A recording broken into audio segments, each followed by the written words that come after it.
Well, hello and welcome to Small Town Girl with Gwen Faulkenberry. We're so grateful that you chose to join us for this very meaningful conversation. I'm happy to introduce Adam Watson and Laura Marsh. Both of these fine folks are friends of mine, and more importantly, they're just good Arkansans, good people. Well, Adam is running for state senate. Laura Marsh is running for the House. They're both running as independents, which is kind of an interesting place to be, an interesting thing to be doing, I think, in Arkansas at this moment. So thank you for being here, and let's get to it.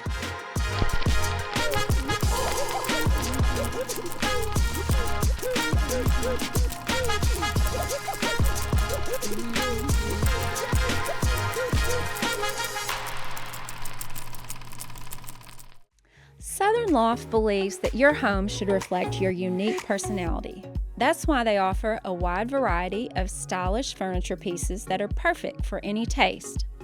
Whether you're looking for a new sofa for your living room or a sleek dining table for your kitchen, they have just what you need.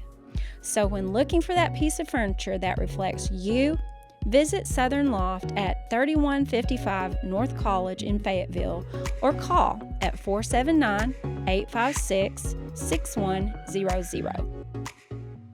So, Adam, and I'm going to ask you the same question, Laura, but I wanted to see really from both of you, what is it about this moment in Arkansas that makes you think running for office as an independent is a good idea, or yeah, that's the question. I might add to that, like, why would you not just run under a party label? But talk to me about that. And Adam, you go first. Well, as you mentioned, you're from Franklin County Yes. as well, and Senate District 26, Franklin County is kind of at the middle of it, at least the southern part where most of the folks are. And then it also has Johnson, a good portion of Johnson, Logan, and Sebastian counties. So with, the hot topic kind of around the state being the prison right now, and then everything that happened with this special election setting and kind of the uproar surrounding that,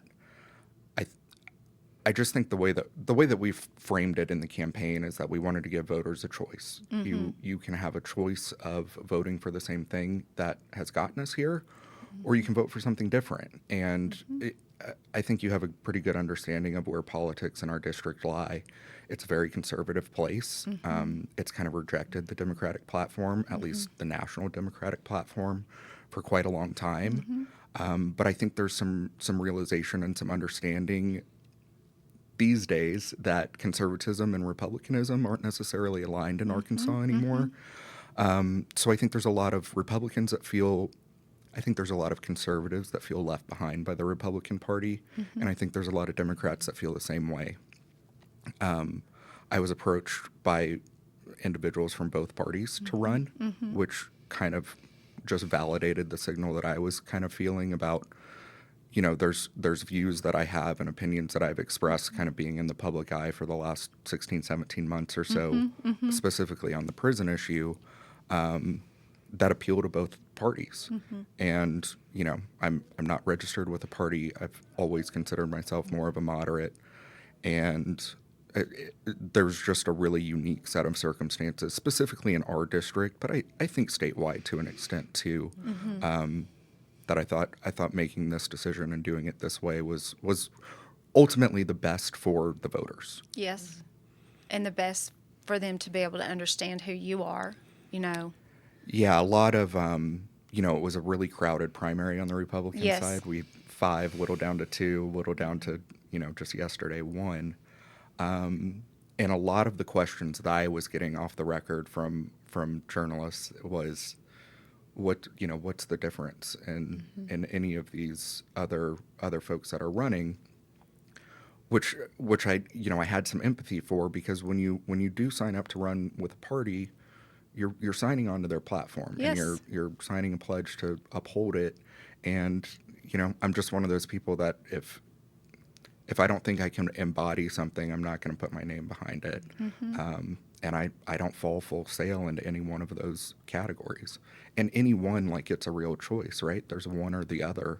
Yeah. And I don't think there's a lot of Americans, much less Arkansans, that fit 100% into one of those two options.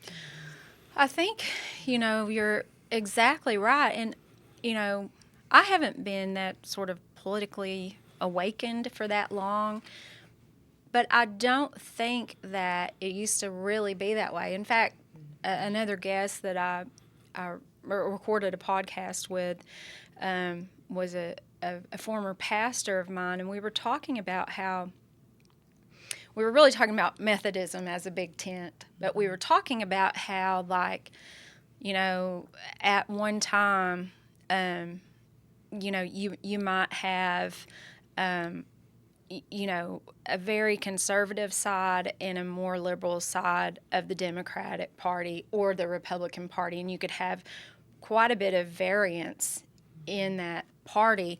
And at least the perception is that that is not how it is. It's kind of like a party purity, standard now.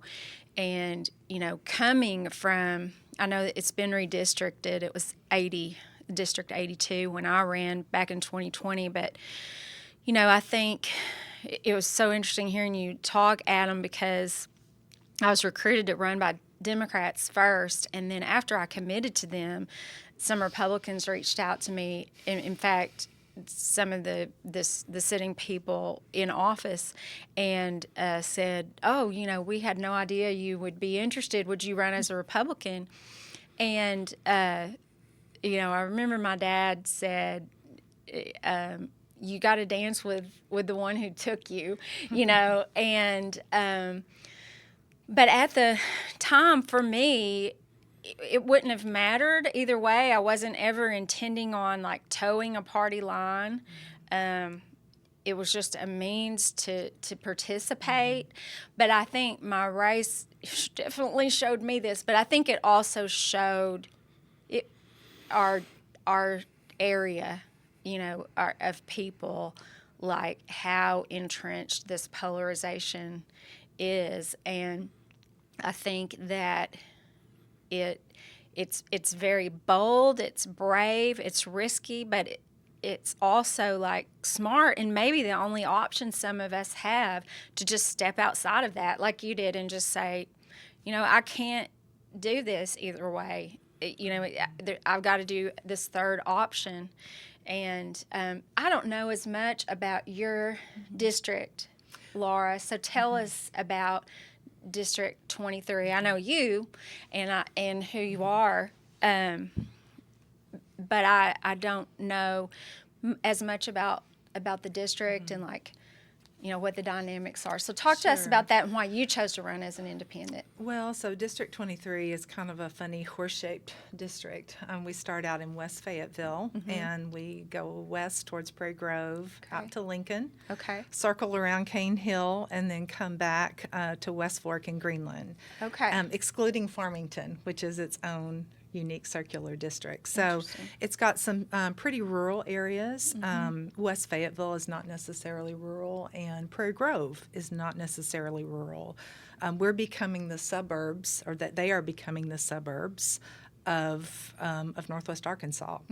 Lots of people moving out there, finding more affordable housing, driving to Bentonville, Rogers every day to work. So it is in a unique shaped district, and the population is changing and growing in the district for sure. I decided to run as an independent after, just seeing so many articles and things of, we've got to have people step up and run. We've got to have people willing to make a change. And I kept thinking, is that me? Am I being called to do that? And there were several years that went by when I would meet people and talk with them, and they would look at me and they'd say, "What are you running for?"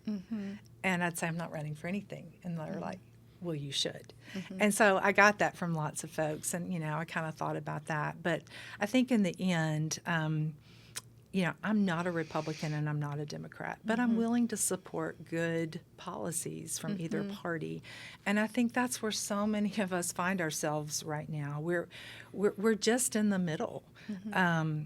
I'm a teacher, and students ask me all the time, "What's your party?" And I say, "Well, I'm pro-democracy. That's my party, and I'm willing to support people and policies, people of good character, good policies." And so I think that's where we are as a country right now. And I think the polarization on the national level is so extreme. And we have a taste of that here in Arkansas right now, too. And it's not a good taste. And so I think people are probably, and I hope for the first time, starting to think, I want something different, and I'm going to have to choose something different. So that's why I chose to run as an independent. Just getting started, it's a little bit lonely. You don't have a party of people with you, do you? You're kind of on your own.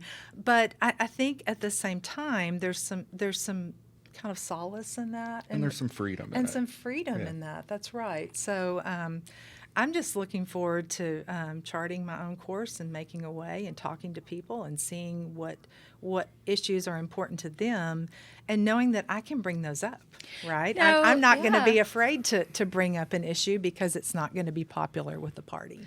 It's something really interesting that you said is just that you would be for anyone who just good governance.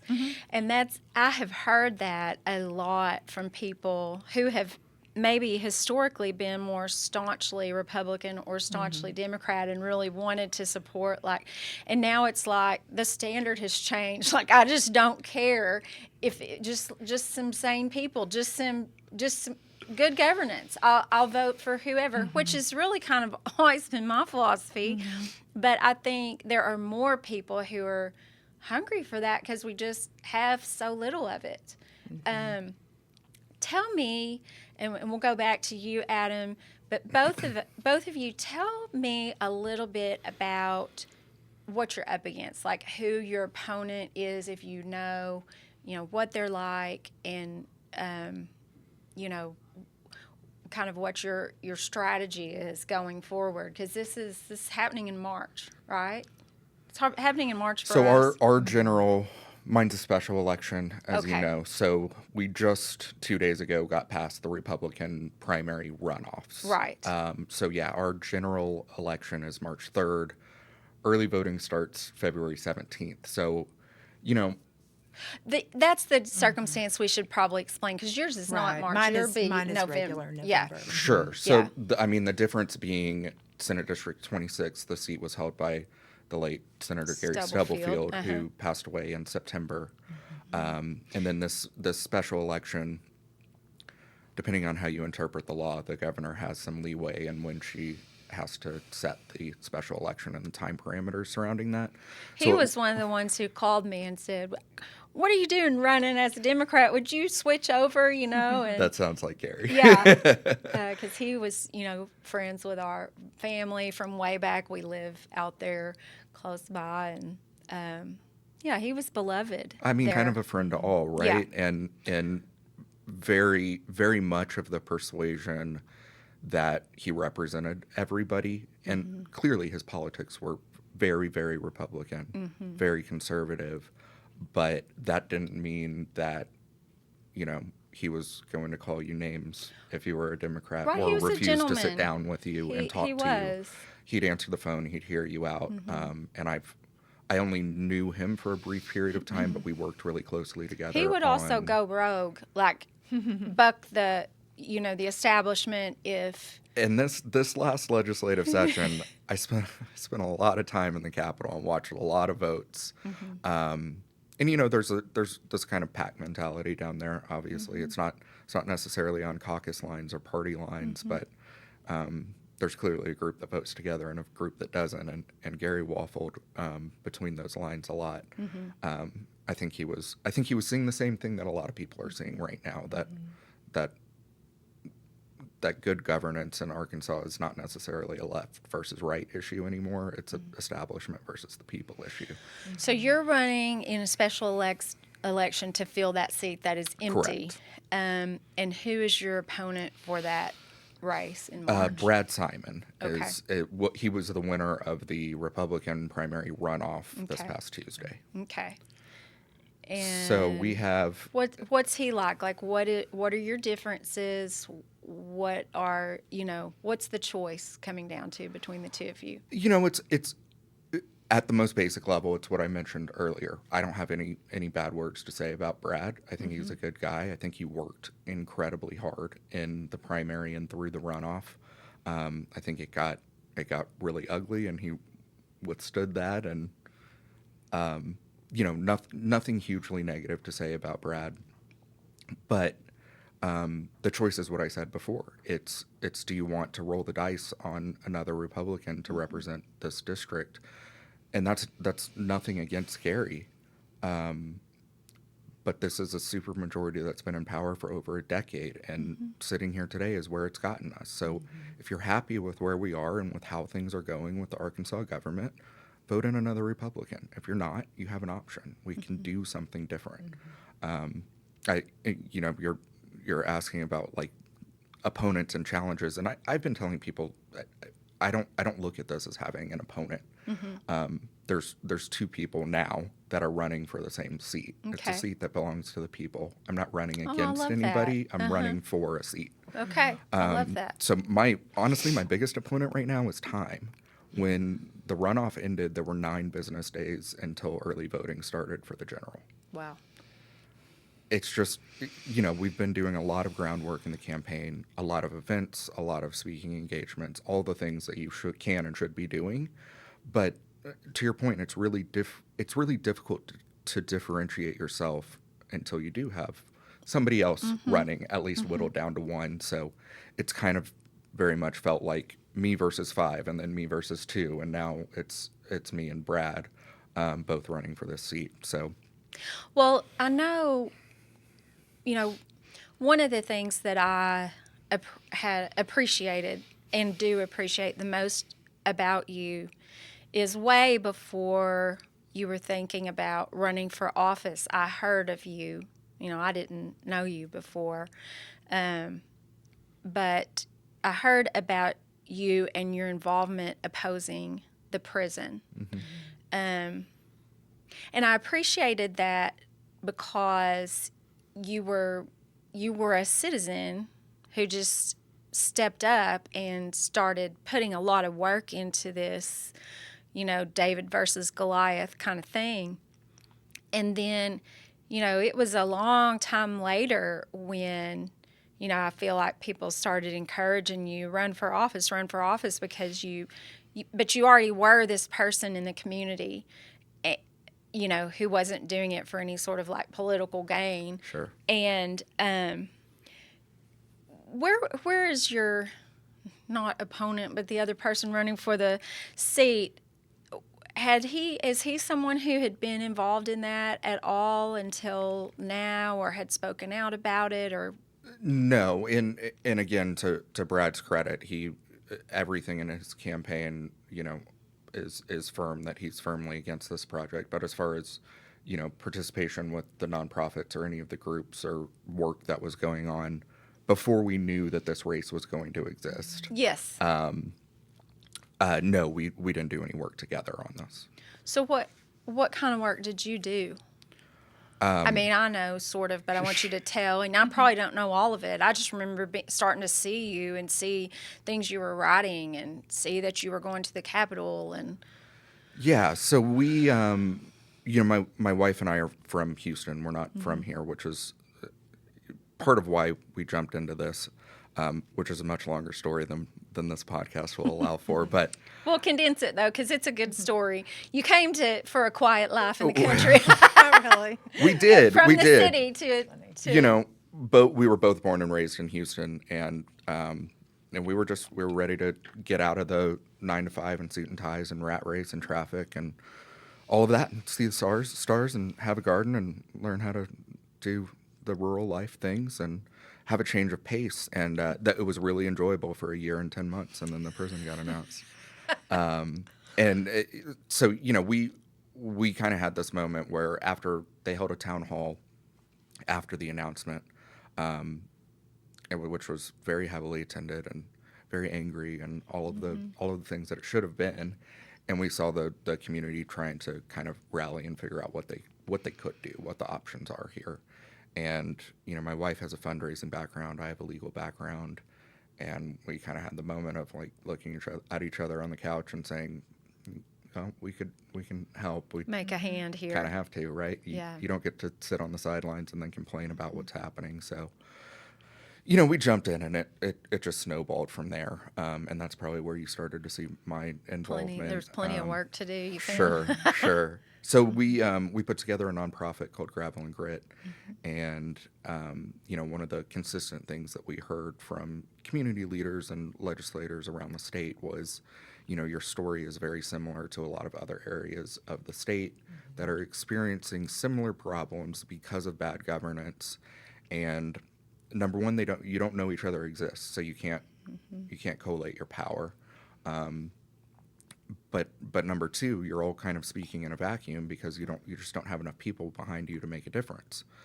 So, we started the nonprofit with the goal, of course, of working against the prison, but we kind of figured that this would be like a 2 or 3 month thing, and we'd either beat it or they'd build it, and we'd move on down the road and, go look at West Helena's water issue or, different things like that around the state where people are having issues and we could bring them under the same umbrella.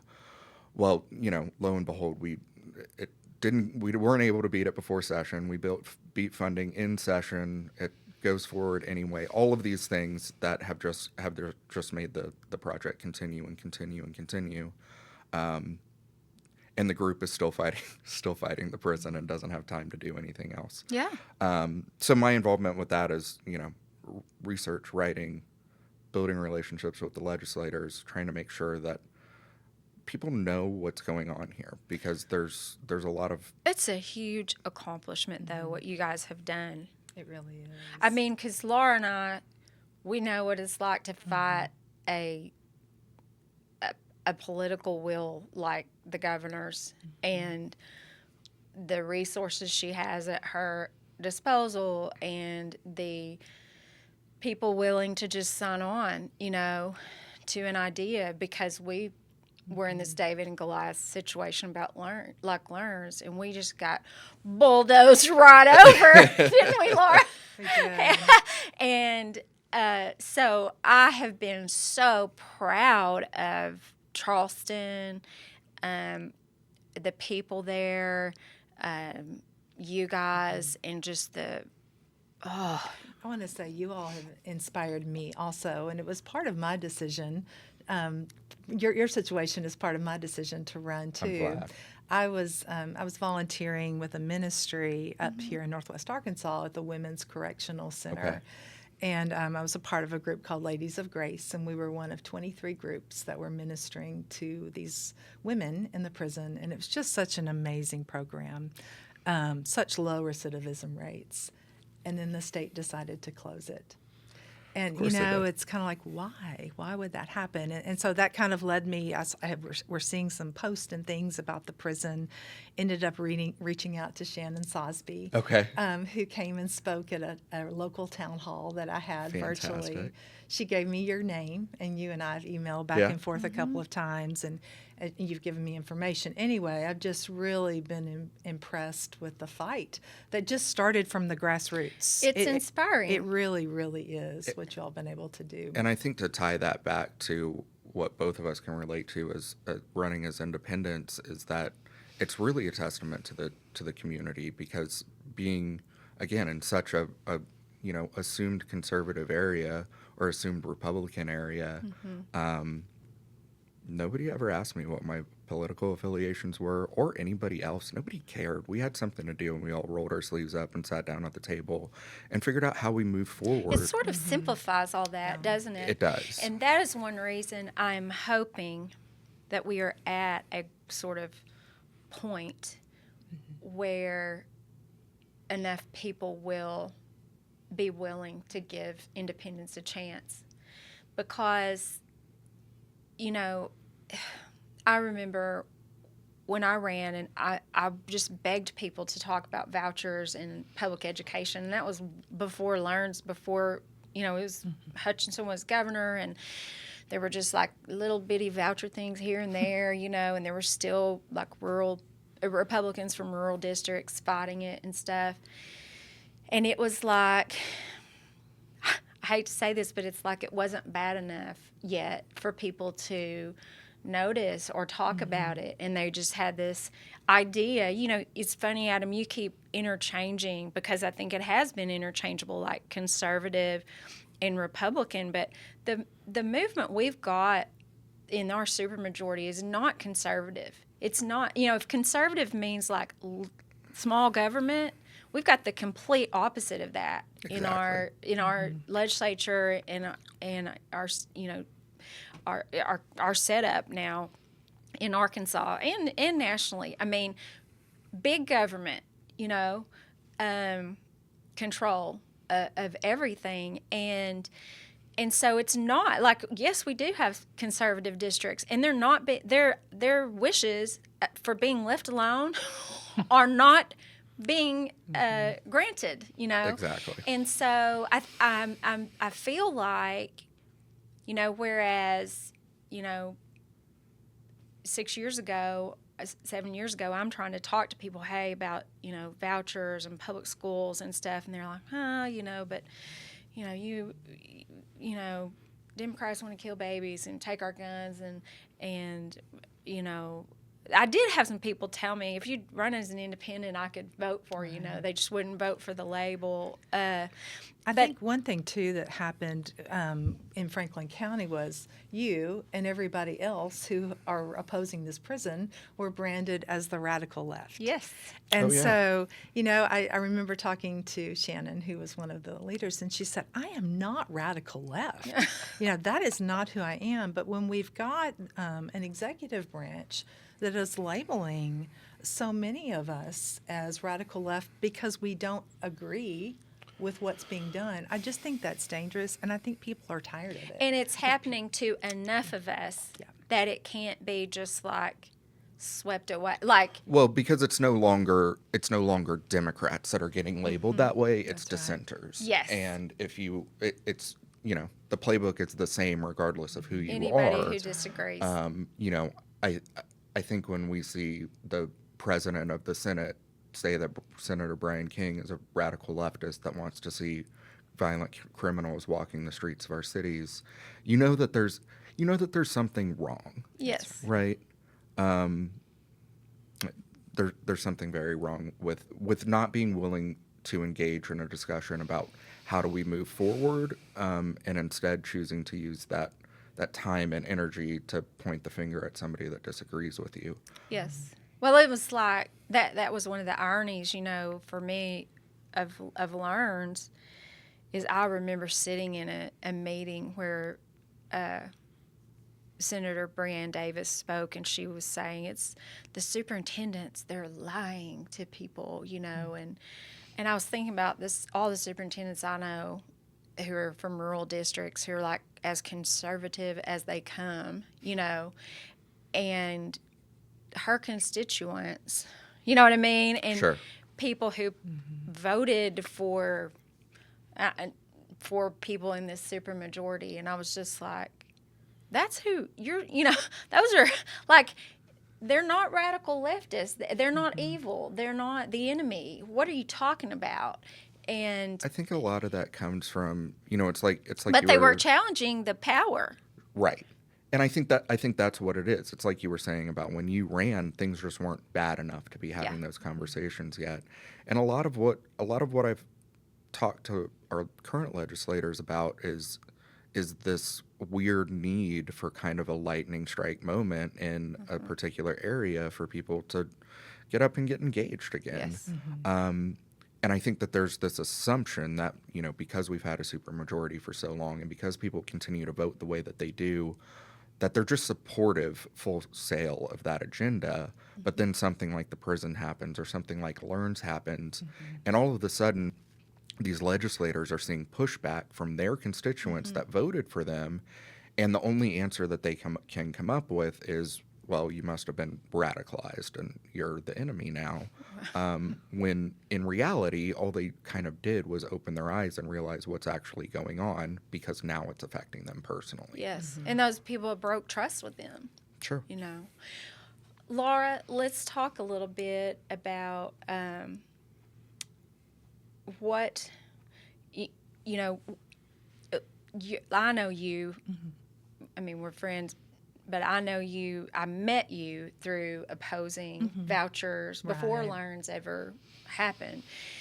And then as it started steamrolling over the state, talk to me about, because I feel like that's, you know, education is an issue that is close to your heart, like the prison issue is Adam's, and you are experiencing it firsthand. Talk to us about, you know, let's let the audience know, like, why it was so important to you to get involved in Oppose Learns, and then, like, where you are with all that now. Well, I was opposed to the Learns Act. I'm proud to be a public school teacher, and it's not perfect. You know, public school is not perfect, and there's always things that can be better. But we've got good standards, we've got good people, and more on that in just a little bit. So I did get involved in the effort to help stop Learns, but like you said, it just came like a train. And I think that there were a lot of good Republican legislators who felt like they didn't have an option, and they had to vote for it. In fact, my representative had said, I'm going to vote for it, but I hope to be able, I will be on the Rules Committee, and I'm going to help to be able to affect it and to shape it. And in the end, she wasn't. I don't know if it was, she just didn't get put on the committee, or what the situation now, was. is that who you're running against? That is who I am running against. So she was there at the time. She was there. She did vote for Learns. And so I think a lot of people felt like, first of all, a lot of pressure from the executive branch. That legislation came from out of state. It's like no other bill that we've had in Arkansas. We have standalone bills here, and this bill was huge. I couldn't get it all read by the time that they voted for it. I think I was on page 768. Yeah. It was like over 1,000 pages. And so it was rammed through in a week, and it's, you know, radically changed our education and system. But so now I think people are having some Learns regret, although I do think some people are experiencing some good things. Some people have been able to move their kids to different learning situations, and I think, I'm just going to say, I think we're stuck with it at this time for a while. I do. But that doesn't mean that reforms need to be made to Learns. And that's what people are already reaching out to me in the district about. I'm not happy with this, and I'm not happy with this. And so I think we've got to get some public input. I think we need to get some teachers involved. And we need to really make some changes with the Learns Act, starting with, if you're going to take public money, you've got to follow public standards. You've got to take the same tests. Homeschoolers, we're just throwing money down an honor system. And that's not to knock any good homeschoolers. There's some great people homeschooling, but there are just no standards on that at all. And it's crazy because we don't do that even if we build this huge prison, right? There's going to be construction standards, there's going to be reviews, there's going to be all kinds of things. We do that with bridges, we do that with roads, and yet we've got millions of dollars going to education, and we're not inspecting anything. In fact, legislators just said this last week, this whole EFA, the voucher system, is basically operating on people's honor, on the honor system. $360 million, something like that, and then It's 32 more. And then 32 more. Just now appropriated. That's right. So, you know, I love kids. I'm concerned about kids who are being homeschooled, some of them. I had a student leave the other day, and we always have to write down their school, where they're going. And so he's going to the Easy Peasy Homeschool. I found it online. It's a free curriculum. It only goes through like Algebra 1. the parent has to like grade everything and make sure the kid is doing it. Meanwhile, this is a kid who she can't get out of bed to come to our school, so he's not coming to school. And so here's a kid that next year is going to be eligible, is going to have a card with $7,000 on it. Easy peasy is free, so they can use that card to buy a computer, take it back, get some groceries. I mean, there's just so much ripe and ready for abuse. Makes me sick. And for the kiddo, you know, Yes. This is what we're tasked. This is what the state is supposed to do. We're supposed to educate kids, and I really think some kids are gonna fall through the cracks. I think there's some private schools doing a good job, but again, we don't know because we're not taking the same tests. We can't compare. We really have no way to compare. So. There are other things with Learns too, like universal pre-K was supposed to be part of Learns. They promised, and then it just kind of went away. And all educators know that we really need to start with pre-K if we want to have kids ready to learn, their synapses connecting. And so that's important, and that's part of what I would like to see happen in the state. So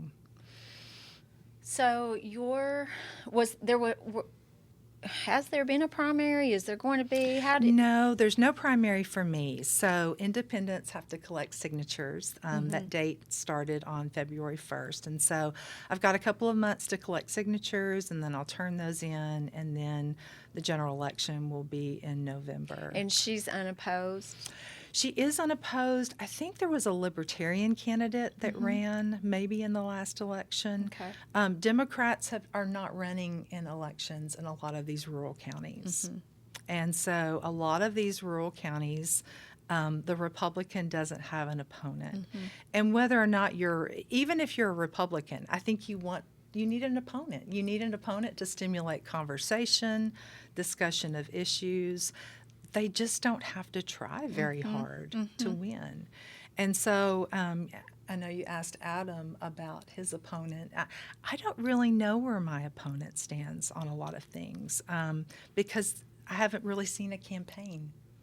Right? So just R, right? Just R. And so it's a golden ticket. You know, I hope that we'll have some good discussions within, and maybe some town halls together where we can really sit down, and we may have a lot of points of agreement. I just don't know. But maybe we can carve something out better for our district and for our state, just through conversation. Have you seen anything else besides Learns that she has supported or not supported that have been red flags for you, for your district? Or Learns is enough.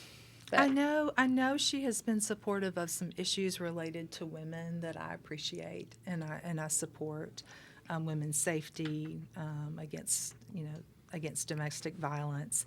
But like so many Republicans, they're pretty quiet on other issues until they're forced to have to speak up. I have asked repeatedly about where do you stand with Franklin County and this prison. I'm concerned about this.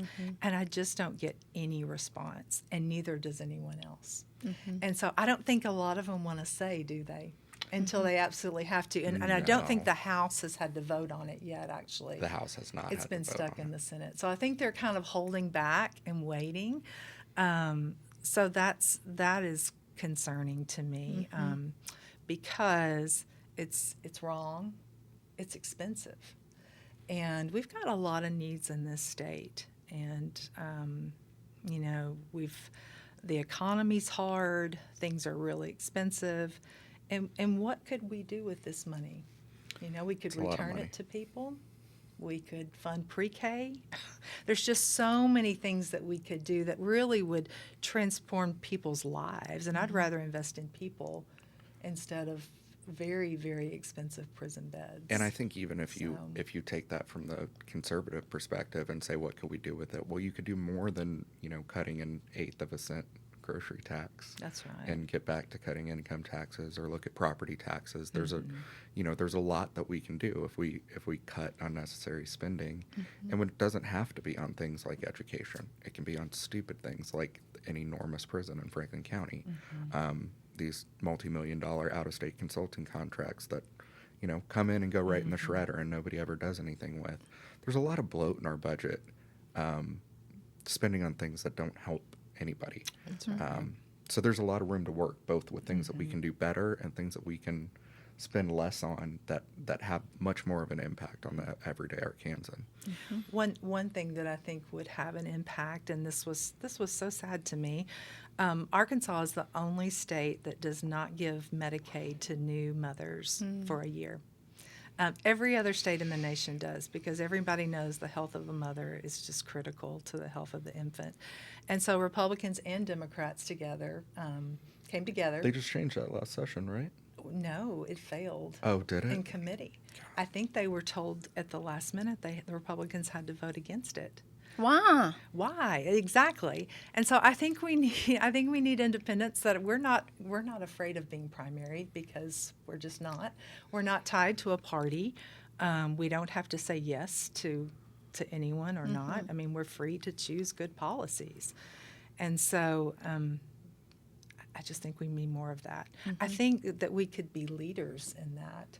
And maybe others might begin to peel away also and say, no, I want to do what's good for this state and good for people. Yeah, I think it only takes a little bit to get that ball rolling. And to your point about finding good policy, the kind of the most hot button issues that I watched over the last legislative session were things that had crowds of Republicans and Democrats from the public side sitting in committee rooms to testify on. FOIA, direct democracy, the prison. These are things that they're not political, and they shouldn't be. They're good governance issues, and that's kind of a straight line. It doesn't need a left or right slant. It just needs a what's good for the people angle, which is why I always go back to it's establishment versus the people. And I don't care which side of the aisle you're on. If you want to do work for the people, let's sit down and figure it out. Well, that direct democracy is a perfect example.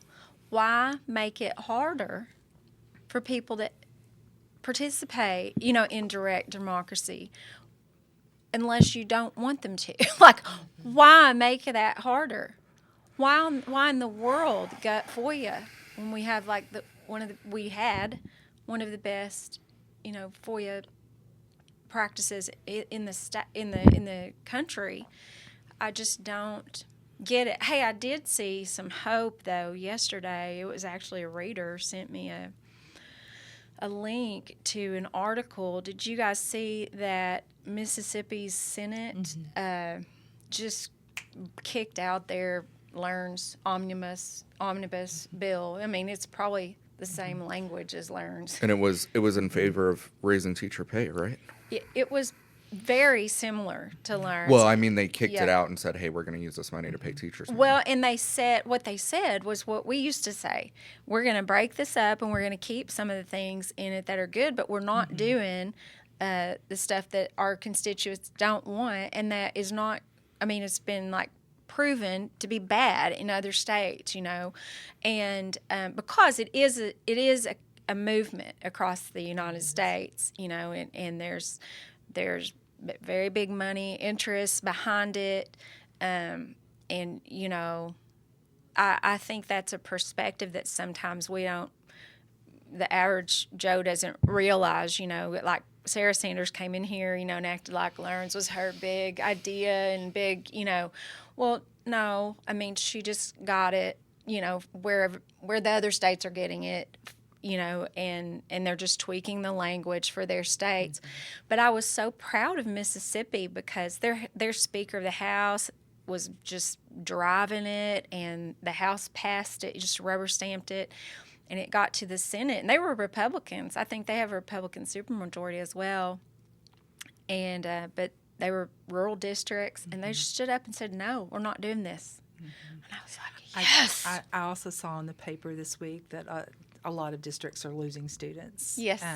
Losing students, losing funding. It's not the failing school. It's not the scale. The three F of the schools. 4 districts in my school districts in my legislative district lost students and lost funding. And I'm sure there's always some ebb and flow. You may lose a few, gain a few. Sure. But they lost substantial numbers of students. And I think again, where are they going? Are they homeschooling?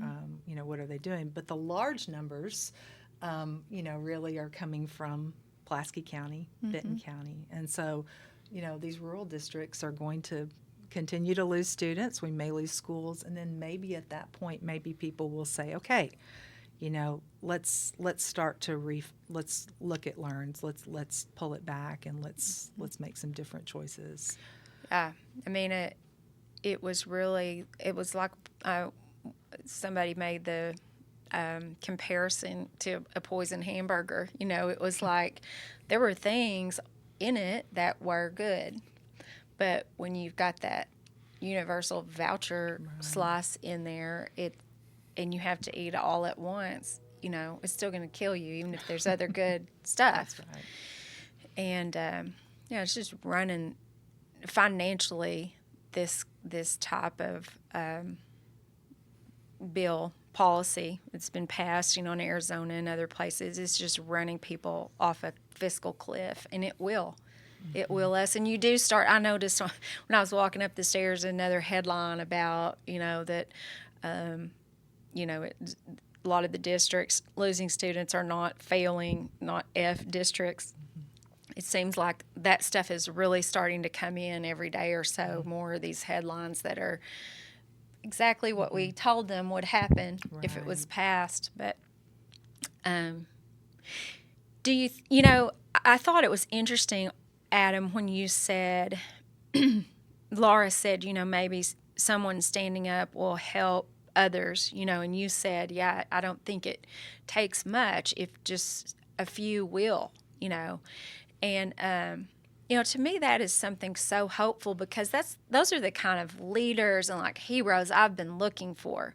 I just have no patience, like with our congressmen, that we send to Washington, who, hem-haw around, well, I don't really necessarily want to support the way things are going, but, I don't want to oppose, I'll get primaried and then I'll be out of power. And I just think, well, if you're just going to do the same thing that the person who primaries you would do, if you're just going to vote like an automaton, we might as well have you out. Like, what good does it do to have you there? And, I remember, Laura, you might remember this too, but Representative Jim Wooten, Republican, from BB, I just love him. He's one of my heroes in the state house, and he stood with us against LEARNs. He's still the one asking good questions, and he's being primaried. Yes. And by a well-funded opponent. Yes.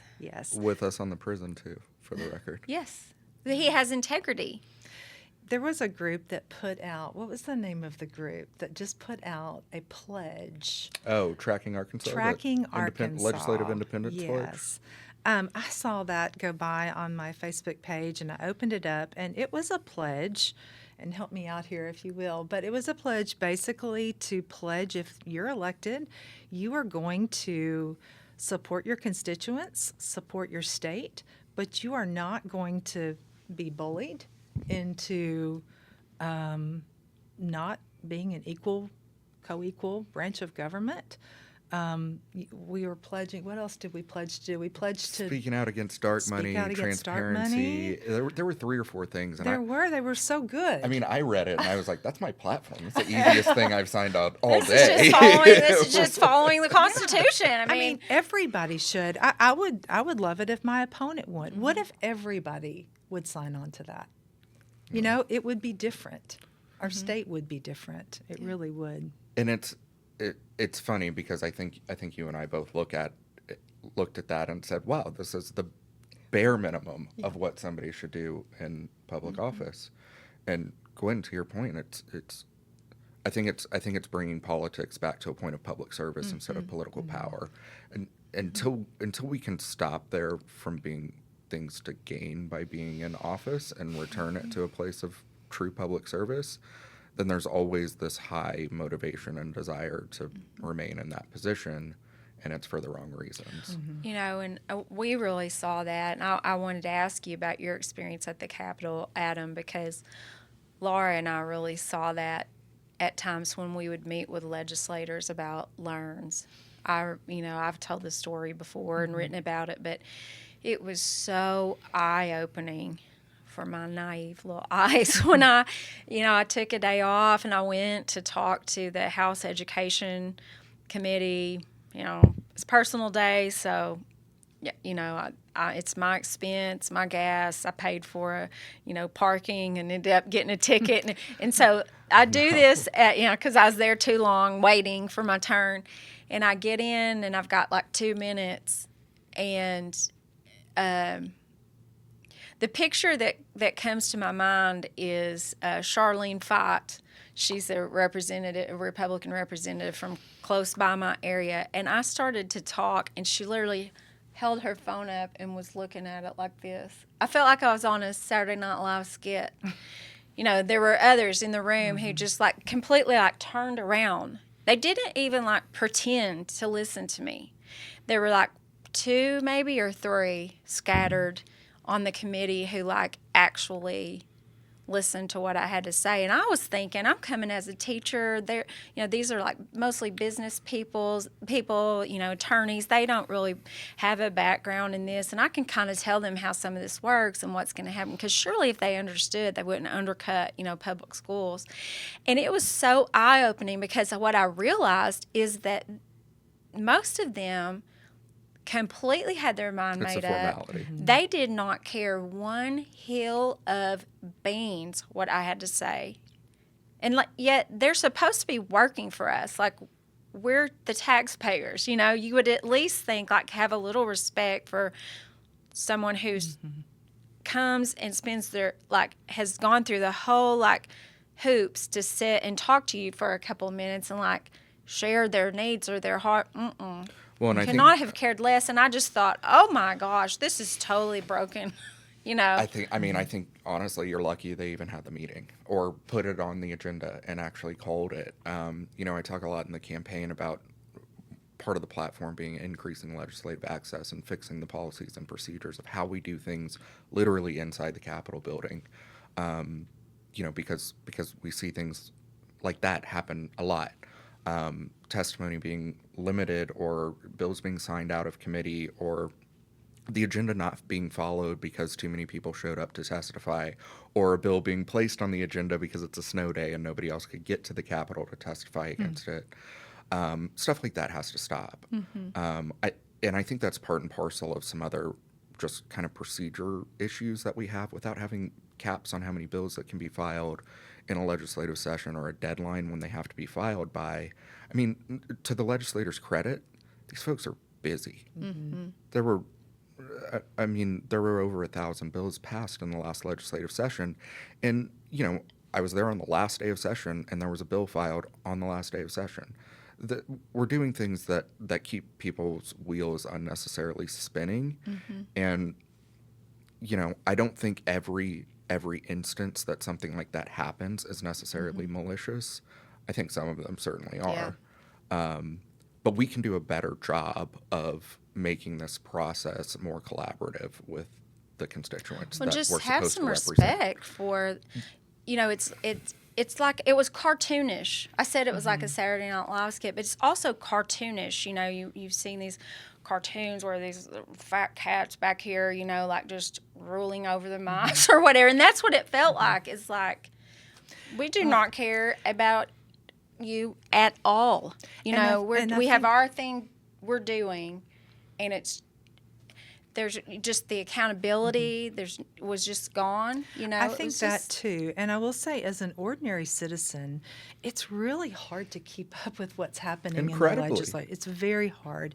There is a legislator from East Fayetteville, Greg Letting, who every week wrote a very detailed newsletter.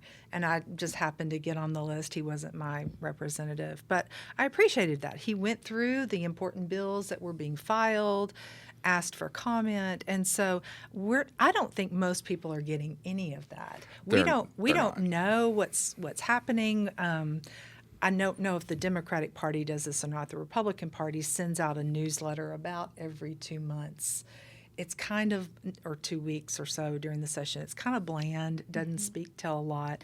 And then if you want to share, again, I don't know that anyone was reading responses because, again, most people were saying, I can't get through. I've heard, I think the president say of the Senate say, we're part-time legislators. So, it's hard to get through all those emails. I'm sure it is. But we've got to have a way to know what's being filed and have a voice into that. I think maybe if you guys get in there, one of the things you could do is just like get rid of all the junk, all the bills and junk that we don't need. Reduce that stack down a little bit to like what is essential. That seems so ridiculous. Did you say 1,000 bills? I think there were 1,006 new laws signed in. And some of those are probably really good laws. We don't even know about them until they appear in the paper or, but I'm just saying that better communication needs to happen about what Absolutely. is And look, coming out. you can say plenty about Senator Ledding's politics depending on what side of the aisle you're on, but I think something that nobody would take away from him is that he does treat his constituents exceedingly well. He does something that we've talked about doing in my district, should I be lucky enough to get elected, is travel around the district and do coffee with constituents in the morning, go to a brewery at night, be in the community and talk to people so that they do know what's going on and that they can participate in the process. And I think on the back end of what you were talking about, what is, taking that frustration to the next step is going through that process like you went through and paying attention and figuring out what was filed and when they're going to have a committee meeting, when it's going to be on the agenda, taking a day off work, showing up, then you get your 2 minutes and nobody cares. Right. And it just, every signal that I see to the citizenry is don't participate because it doesn't matter. Right. It's and an then arrogance. And then we wonder why we're 51st behind, every state and the District of Columbia in voter turnout. Because the messaging is consistently that your opinion doesn't matter. Doesn't matter. But we do, we do have, it does. Like the vote does matter. We do have the power to change things. That's Absolutely. what's exciting to me about the grassroots nature of the independent movement, for one thing, and just like the prison. And I was very energized, even though we lost what we were fighting for.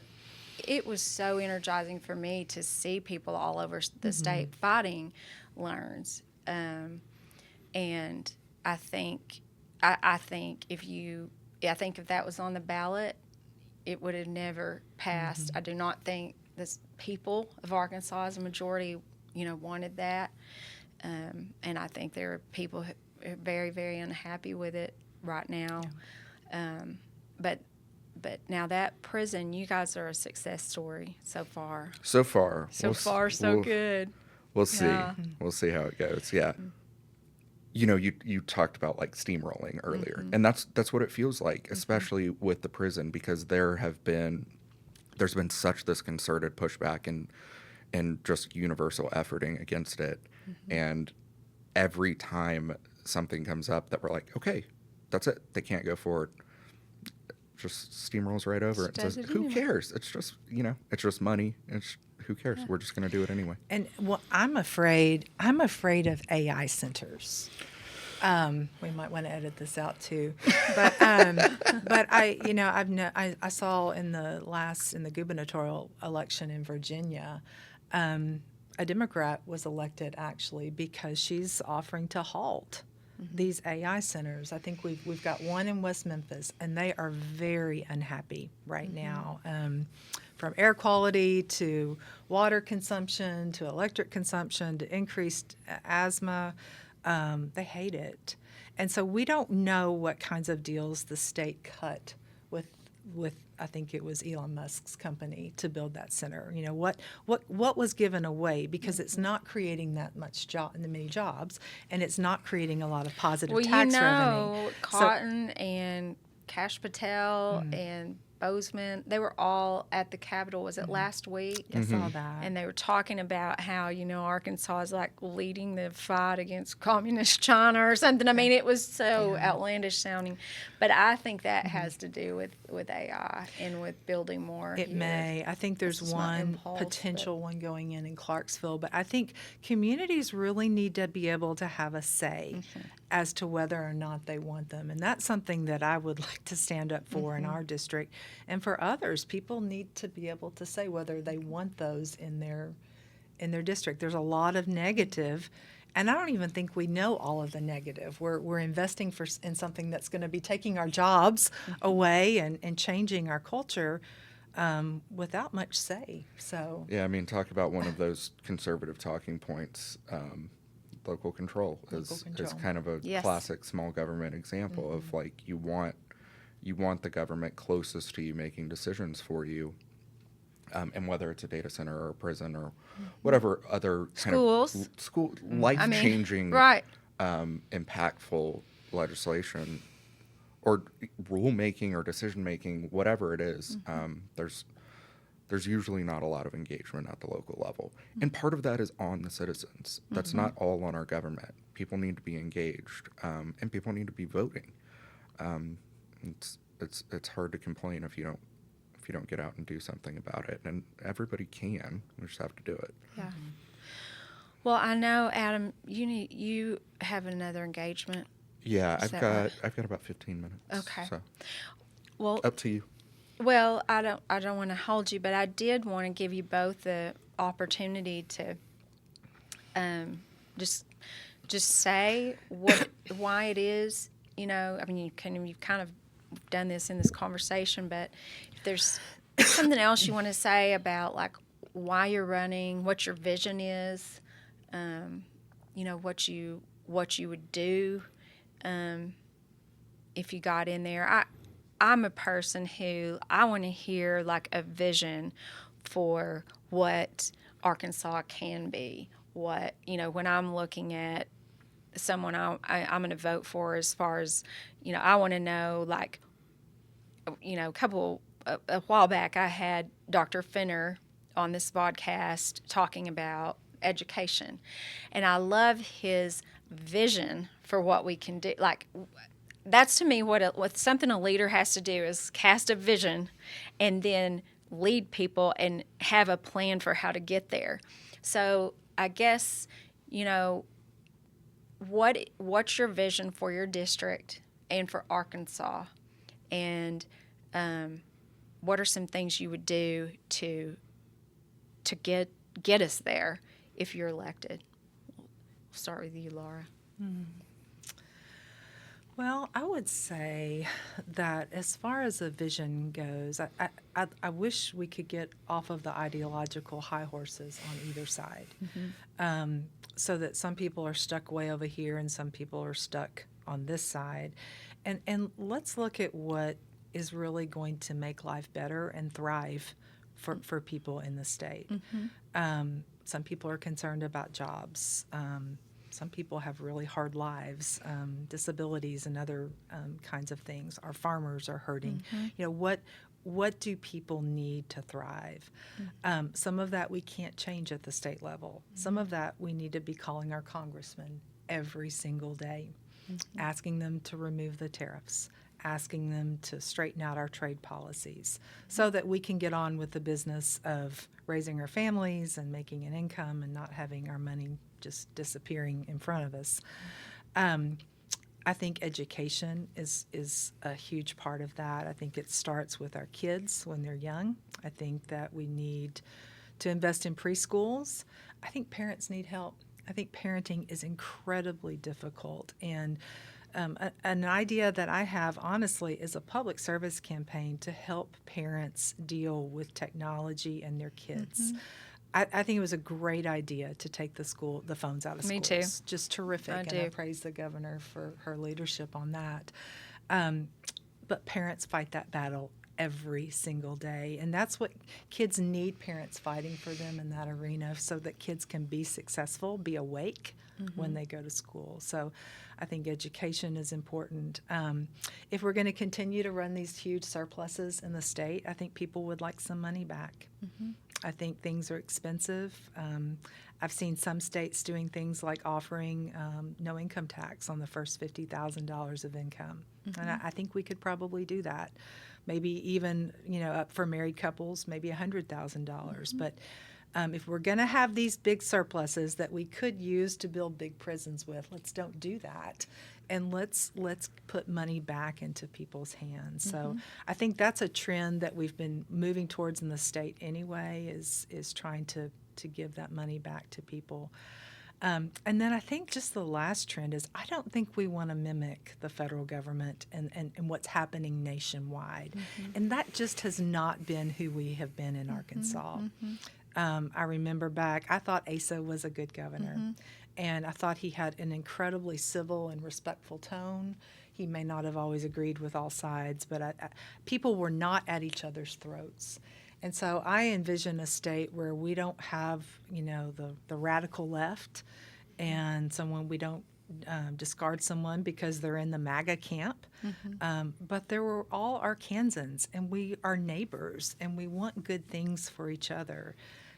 That's really my vision, and so I think we need to bring our people back together. We do. We have so much in common. I mean, we're discarding family members even sometimes because they don't fit our ideological position. So I think we've got to find common ground and bring hostility down. I think we need leaders who are going to do that. I think just your presence would have that effect. Don't you think? She's so calm. I know, she stole all my answers. I'm kind of fired up. No, I love when I worked with her on Learns, I would be like all, and then she just so calm and brings such, is able to just articulate things so respectfully. I'd be ready to just fight somebody, in the Capitol, and she's so. I think that you can do that. I really do, Laura. With I think your there's presence. something to be said for having some decorum and being the adult in the room. So many of the things that you mentioned are things that we all want to get to the same place, regardless of where we are in the political spectrum. We want to have good education. We want to have an honest day's pay for an honest day's work. We want to have public safety and these kind of normal human ideals. And I'd like to see us get back to a political space where instead of vilifying each other, talking about, the different things that either side of the aisle wants or needs, that we can realize our political differences are how to get to the same end goal. And I think that's what starts to make the state look like a healthier place and starts to bring us back together. When we were looking at moving up here, I think you look into the politics wherever you're going to relocate and start a family. And everything that we heard was like, despite the current Republican supermajority, despite however many years of Democratic rule, Arkansas people are pretty purplish, pragmatic, kind of laissez-faire folk. Just kind of leave us alone and don't step too far, and everything will be fine. It's a very community-oriented place, and there's a lot of great values and ideals that are centered around that. So, in our district, we need a lot of the same things. We need to bring not just jobs, but good jobs that are worth people's kids sticking around for. Yes. Things that aren't making people feel like they need to relocate. And we need some economic development, but we need it at a responsible and a manageable scale. We have a lot of great resources in the River Valley that we could be taking advantage of in a responsible method. And I emphasize responsible because I don't think that, razor wire is necessarily economic development. But overall, I mean, I think my focus is getting back to good governance because I think a lot of the policy that is coming down right now, it doesn't really matter where you stand. It's going to be negatively impactful because it doesn't come from a place of good governance. We need to get back to a place where both the people and the government remember that the government's power is granted to it from the people, and the people hold the power to change for that. For the people to help. Yeah. Exactly. So, I tell people a lot in the campaign, which is hard to articulate in a campaign, speech setting, but this is a partial term. I get one general legislative session. As a freshman senator walking in there, I don't have any business having a mile-long legislative agenda. I want to fix some things that I've directly seen that are problematic, and then what I'm much more interested in than going in there with my own agenda is making the people of the district realize that they can participate in the process again. So to the extent that community leaders or business owners or educators just have a problem, come to me and let's figure out how to fix it. Well, the parties have structures for raising money, campaign. How do you guys do that? Empty your pockets.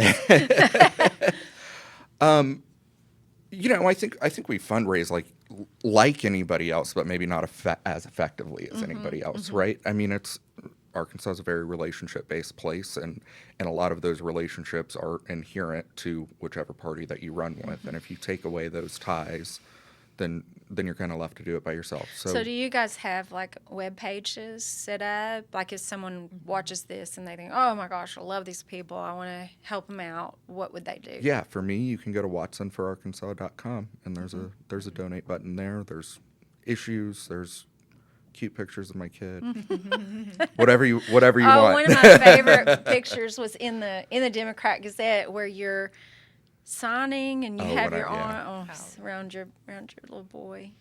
I have a Facebook page, and there is a link on there to a website where you can find information about me, and then a link to a donor box where I can collect donations. Because I haven't really started, I am currently at zero and haven't had to file a report yet with the state. But, I really think as independents, we're probably not going to raise as much money, but we might work twice as hard. That's what I'm thinking. And I hope that shows through. I hope being willing to show up, to knock on doors. Again, I want to do some town halls. Virtual and in person. I'd love to do some things at some Adam's churches. Been doing that. He's been beating the pavement. Yeah, I'm a Christian, and I know my opponent is too. And I would love for us to share our testimonies, share our faith, and share our vision. And I think the district would be the better for that. I mean, just all the way around. So I want this to be different. I want this to be a different movement. Whether I win or lose, I think good things can come from it. I hope I win, but yeah, too. Yeah, I think shoot leather can replace money in a lot of ways if you're willing to put the time in, and these are coming apart. So, well, having done it myself, I appreciate anyone, any party or not, or like you guys as independents, who is willing to step up and step out. And I can say I had no idea what you're really up against, and really how much it takes. It consumed my life for that year. You're working so hard, and I met a lot of great people and had a lot of great experiences, but it takes a lot, and I appreciate you guys being willing to do it. Laura, like you just said, just having options and having good people. I think about the two of you and the character you both possess, and just the people that you are, having people of your caliber to step out there and try to do something different and say, our state matters to us, our people matter to us, democracy matters to us, this system working like it's supposed to matters to us, enough that we'll put ourselves out there on the line. You're to be commended, and I want you to know how much I appreciate it. And I think this independent thing, maybe it's an idea that's having its moment and having its day. So I wish you just the best of luck and blessings. And let's call it up here. And then, team. All right.